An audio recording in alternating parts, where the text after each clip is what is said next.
38 degree সেলসিয়াসের তাপমাত্রায় ডিম দিয়ে রৌদ্রের তাপে সূর্যের তাপে ডিম আমলেট করতাম।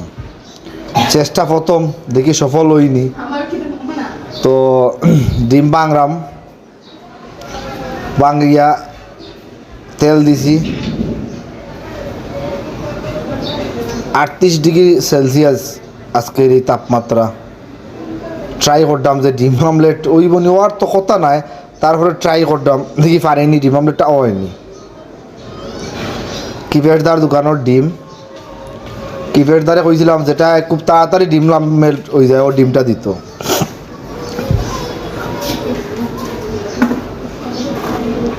তখন আমরা কিছু অপেক্ষা করতাম, হইব নিচে দিয়াও 20-25 মিনিট, আধা ঘন্টার মতো তো অপেক্ষা করাই লাগবো।